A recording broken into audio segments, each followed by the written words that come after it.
Presented by PlayStation Days of Play.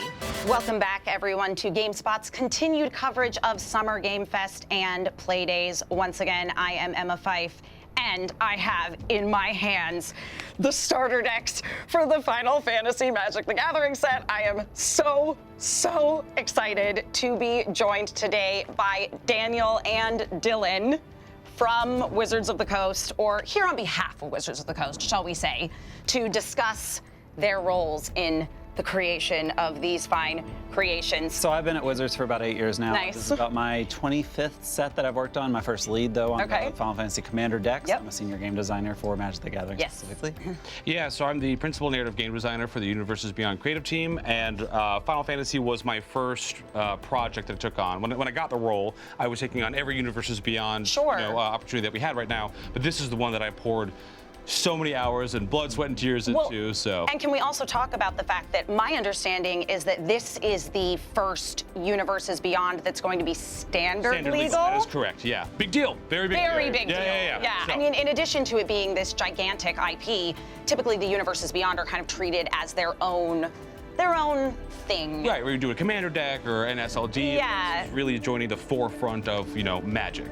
Yeah, and you'll start seeing the Final Fantasy cards in the Pro Tour at MagicCon Vegas. Yes. Yeah, we've been taking bets on what we're going to see. So I'm hoping that I'm right, but. Yeah, so I do want to talk a little bit about the Commander Precons and how you came to the decision to do the characters that you chose as the commanders for those decks. Yeah, so they're all dual commander decks, correct?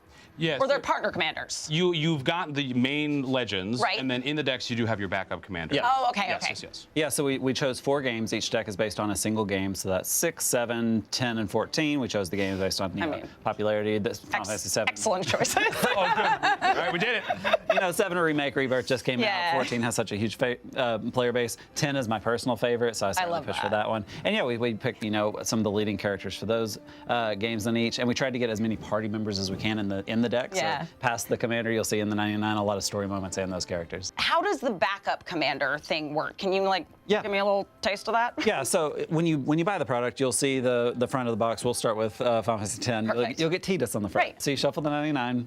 You got Tidus over here as your commander. The backup commanders are if you're like, I'm not feeling that character and you want to swap it. So Yuna is the secondary commander. So all the secondary commanders have the same color identity. So you can just do a little swappy.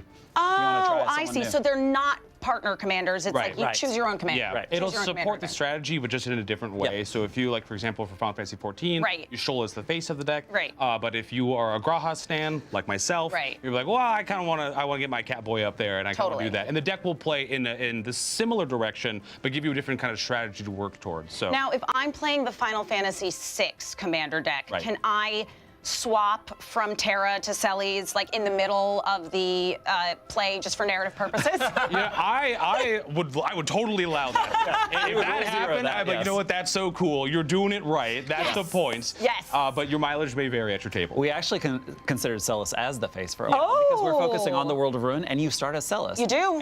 But we ended up with Terra, but got Celes as the second. You can't go wrong. You can't go wrong with that pairing, truly. Yeah, I mean, I was so excited by all of the commander pairings in the pre-con decks. I mean, I'm a ride or die for Final Fantasy VII, so the fact that the starter decks, Cloud versus Sephiroth, and actually we have Sephiroth right here on the table in all his glory. Sephiroth, the planet's heir.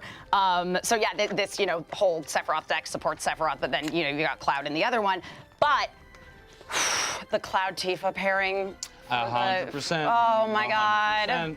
Yeah. I feel seen. I feel seen by that commission. So I'm really happy that you said that because part of our goal with this product was to not just do our best that we do with everything, but it was Final Fantasy is a series that is so deep and is so wide, and everyone has a favorite game. But it's not just oh yeah, that was my favorite. Everyone has a favorite game that they spent hundreds and hundreds and hundreds of hours grinding, leveling up, getting to the end game, or replaying. And we wanted to ensure that you got that memory back, and this was your reward. It's your New Game Plus moment of like, yeah. oh my God, I remember this. Like, I love this so much. Or my favorite characters are together because I'm right there with you. Yeah, I mean, it does. I mean, I was leafing through these decks last night, and it's like I noticed in the Sephiroth deck, there's a card, I believe it's called Sephiroth's Intervention. Yeah, that's right. Instant. And I mean, it's that moment. It's like a random story moment. It's like very, hit or miss. Yeah, a side quest, right? It was like instant recognition for me. But yeah, I mean, I think that the starter decks are really nice because you do get a nice sort of taste of a lot of the different Final Fantasy games. Right. Yeah, it's not just so like Sephiroth and Cloud lead them. They do. There are a bunch of other Final Fantasies represented to support the strategy inside. So the Sephiroth has a black-blue control deck. Yep. You're playing the role of villain. You got a lot of removal spells. You got some reanimation spells.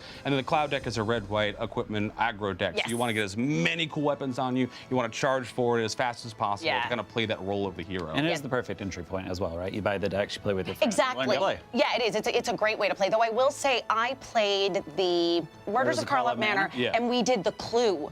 Where you played basically mini commander decks, and you were both playing Magic and Clue. Yeah. And you could either win Clue or win Magic, and oh my God, we had so much fun. Oh, that's great. Yeah, that was such a fun experience. Are there any new sort of game mechanics within the Final Fantasy decks? Because a lot of the time, like I remember the Dungeons and Dragons sets, for example, you would like go deeper into the dungeon. Yeah, so we do have new mechanics with this. One is Job Select, you'll find in here. Yes. It is the equipment of the set. So it's Final Fantasy 1 and 14 mostly. And when you play that, you get a hero, you attach it, and it becomes that. So if you play the Samurai's Katana, that is a Samurai. White Mage's Staff, they're a White Mage. Oh, really cool. Yeah. I saw White Mage's Staff in one of these decks. And then we also have Saga creatures. This is combining our normal creatures with our sagas. So they come around, you have the summon, they have powerful effects, but then they go away like they do in the game.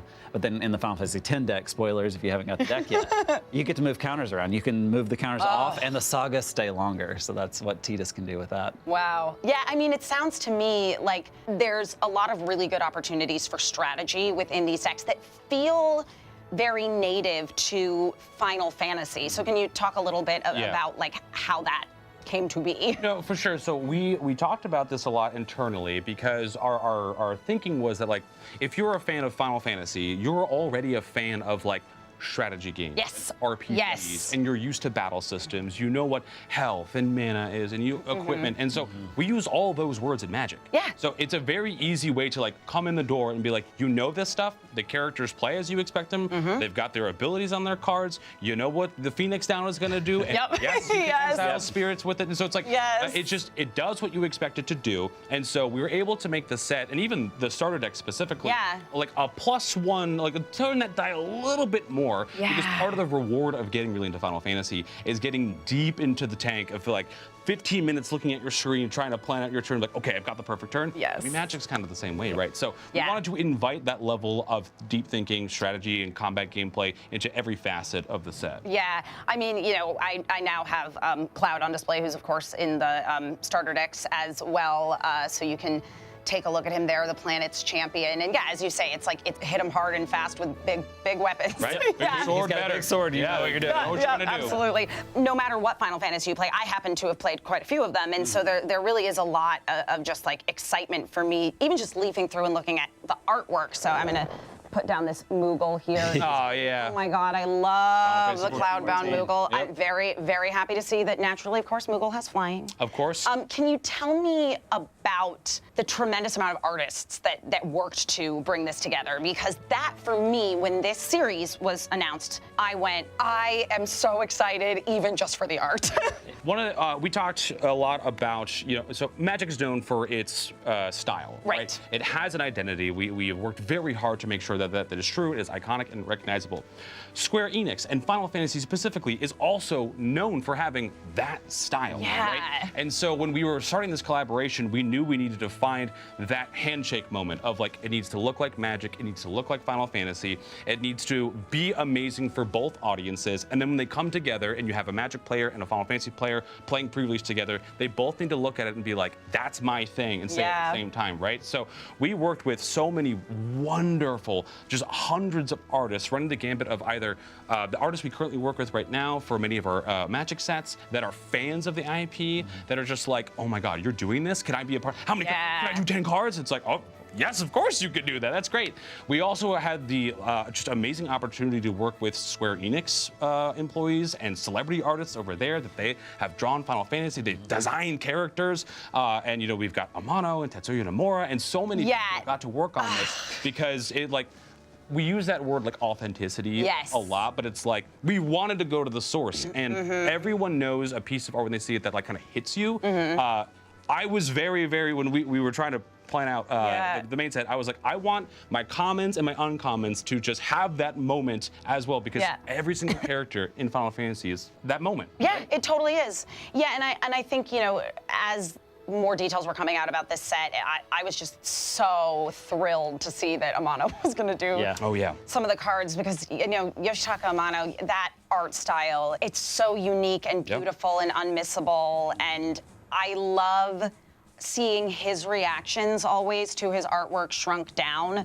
Like, he very famously was talking about his artwork being translated into the sprites of the first Final Fantasy game, which very limited what you could do in a video game at that point, and he still did these beautiful watercolors. And his reaction was, "Oh, I thought they looked quite cute." And so now we're like seeing it in its bold detail, but shrunk down into Magic card form. Yeah, Dillon kind of touched on this. Like, the artists are so passionate about these games too. Usually we're like, oh, this artist has this style, we'll send them this concept. They actually requested us a lot of different things. Like, I know. Please, can I draw Cloud? Please, can I draw Cloud? Magali wanted to draw Cloud and Sephiroth here. Magali wanted to do Y'shtola and Emmett Selk in the 14 deck. And we even talked about Amano, and they requested those characters. Yeah, as well. it just when nerds love something, you know it. And our artists and our designers and the Square Enix folk, we're all just nerds just trying to make something cool. So yeah, you were talking a little bit about like how in the early Final Fantasy games, you know, the characters were kind of like jobs, more so than necessarily individual characters. And then even in games like Final Fantasy V, you have the job system. So you have the characters, and then, you know, you can change their jobs. But you were talking about, you know, like the White Mage's staff. So you can see that right there.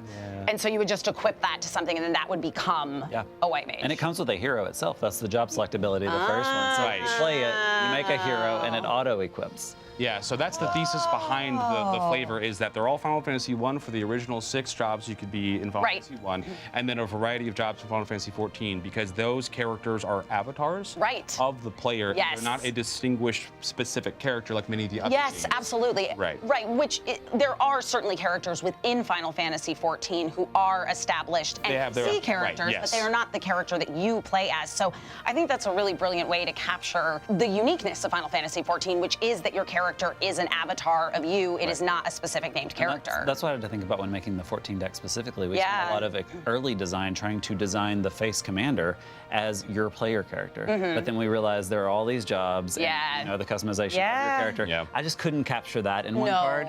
And so the job select equipment really did help that deck kind of come to life. Like, I played a dancer in my run through, and so I made sure to get a dancer. But then eventually we landed on Y'shtola and Grahatia as the two face commanders. That totally makes sense to me. But and the rest of the Scions are in there too. As you say, this is kind of a perfect marriage of two properties that have really, really, really passionate fans.